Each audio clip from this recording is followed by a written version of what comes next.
Okay, we're recording.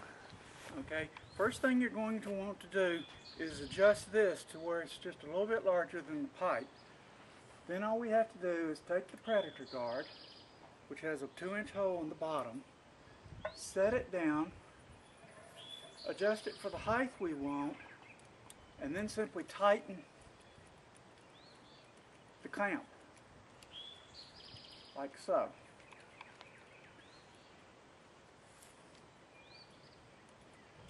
Now, at this point, you're going to want to make certain that this is level and it's tilted a little bit. Without this being completely tight, we can tug a little bit on one side, level it up, and tighten it. Now, you're going to want it level because that's going to make it the most effective, and also that's going to decrease any chance that the wind's going to grab it and make it flip on you. Then, all we have to do is simply put the birdhouse back on, and in this case the guard's a little on the high side, so I'm going to have to actually reduce the level on the guard, which is easy enough to do.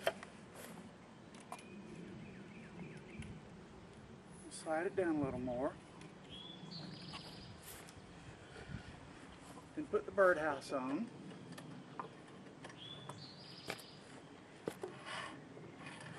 Tighten it up, and we want to make certain that when this flips completely, when something gets on it, that it's not hitting the birdhouse.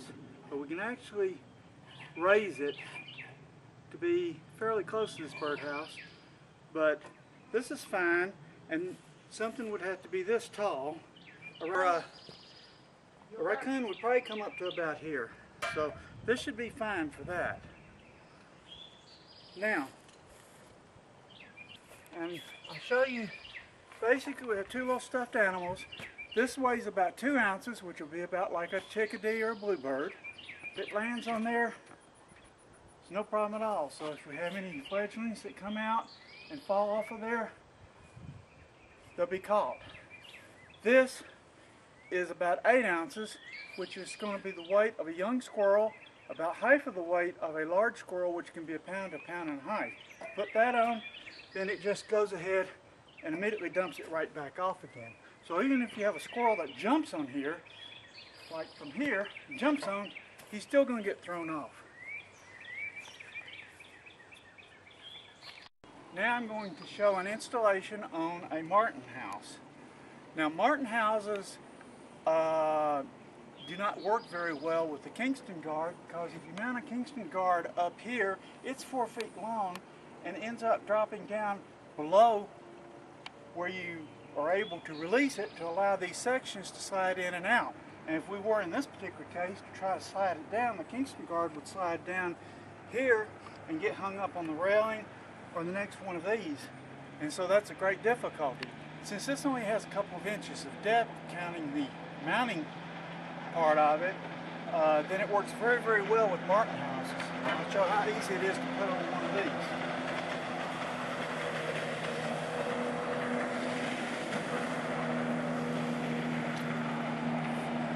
I'm going to take that for a second and hold it. Now, I have already adjusted this so it's slightly larger than the pole.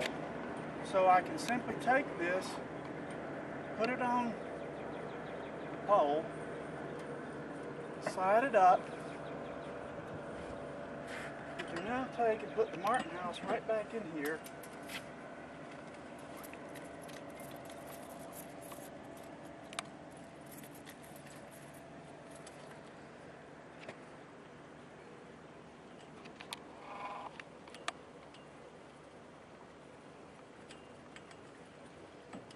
And clamp it back in again.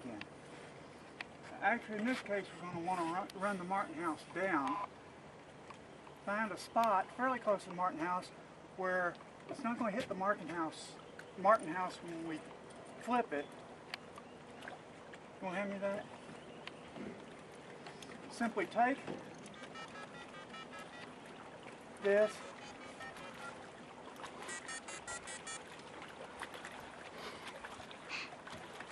tighten until it's a little bit snug, adjust this so that it's level, tighten it the rest of the way.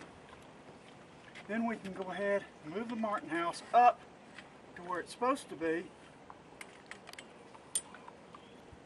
Latch it in, and it's done. Once again, if an animal comes up, tries to get on this, it's going to just flip them off. Most animals aren't even going to be able to reach the edge of it, but at any rate, it's going to flip them right off if they do manage to get up on top. So you can see it's very easy to put on, and it doesn't interfere with raising and lowering it. See, I can very easily lower this right on down to the level to where I can check in here and see what's going on without having to take the guard off at all. If I want to, I could just take a couple of turns with the screw and raise this up, even give it out more out of the way if I needed to.